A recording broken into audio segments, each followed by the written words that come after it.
Hey guys, and welcome to another video about Goddess of Victory, Nikke. Most of you likely have characters that are near to, if not already at level 160, but you don't have 5 max limit break characters yet. So today, we will be taking a look at the checklist of things that you can do to still progress in the game. But before that, a quick word from today's video sponsor, Bluestacks. With this new update, Bluestacks is now the world's first mobile emulator to have Android 11. You can now play your favorite games in 120 FPS or more, and save up to 75% RAM usage using Eco mode. More updates will be added in the coming weeks, so be sure to keep in touch with the official Bluestacks social media pages so you don't miss out on that. I will be using Bluestacks to play Nikke throughout this video, so make sure you check out Bluestacks using my link in the description. And with that being said, let's jump right in. Alright, so I figured that I'd cover this topic because some of you might feel stuck once you get to 160, especially if you don't have any characters with max limit break. But there are still a few things that I recommend you should do to still get some progress in your account. I will first be going over the more obvious things, and then I will be sharing some of the things that I'm personally doing after reaching 160. The first thing you would want to do is to make sure that all of your equipment is fully leveled. You would want to fully upgrade the equipment for your main team or the characters that you mainly use. This can be quite expensive to do, so it's best to have fully upgraded equipment on at least one of your main units. You don't have to worry about wasting materials because you can always use it on another character or feed it to another piece of equipment with a higher tier. Personally, I only have fully upgraded equipment on Privity because for one, she's my favorite character, and second, I always have her in my team. The only few times I don't use her is in the Interception S or any stage similar to it. The next thing you can do is to make sure that you are maximizing your character bond levels. Getting a few levels on this will give you a decent increase in stats, but you will be getting more levels if you have more limit breaks on your character. If you want to go the extra mile in making sure that you get your characters to maximum bond level faster, I will leave a link in the description to a very useful resource where you can find the best answers that will give your character 100 points. So make sure you check that out. Aside from that, just make sure that you are prioritizing the upgrade materials for the recycling room. Personally, I never bought those upgrade materials from the shop because I always spent my body labels on character molds to get as many characters as I can. It is quite the risk, so it will solely depend on you. There are still a lot of things that will be introduced to help you progress even further even as a free-to-play. For one, the Union Shop is accessible but we do not have the currency yet. So once that is introduced, you will be able to level up your Harmony Cubes and buy other things from it. Another thing that you can do is to go back and collect all the relics in the previous areas. You might be further up in the campaign now, so it's worth going back to get some of the rewards from the different relics. I will also be leaving a link to a useful resource that will show you where to find all of it.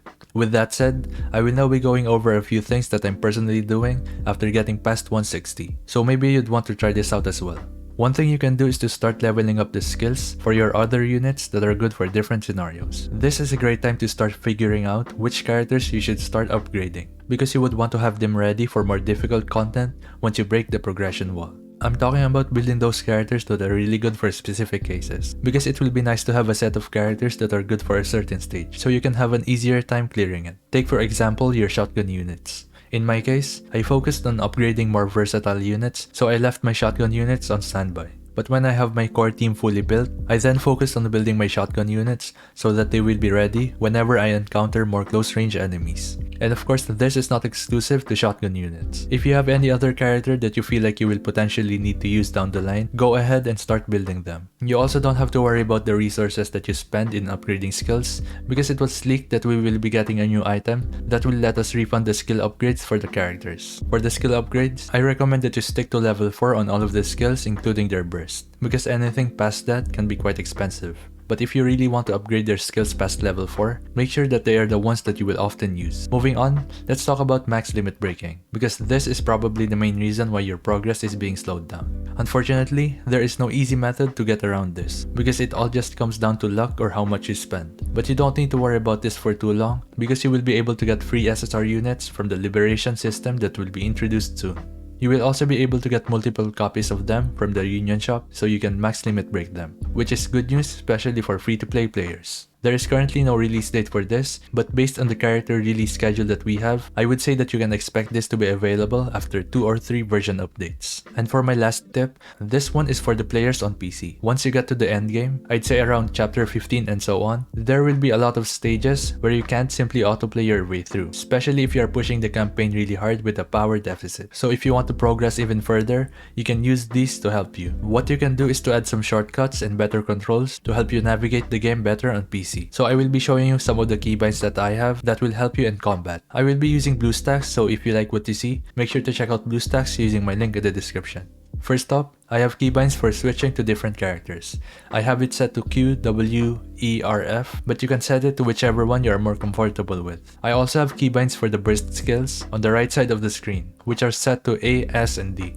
I also have shortcuts for the next and back button to make it easier when navigating the game menu. And most importantly, I also have this aim and shoot keybind. This will let you press one button to shoot, and you can simply move your mouse around to aim, instead of clicking and dragging across the screen. You can pretty much set the controls however you want because Bluestacks has plenty of tools that will help you with this.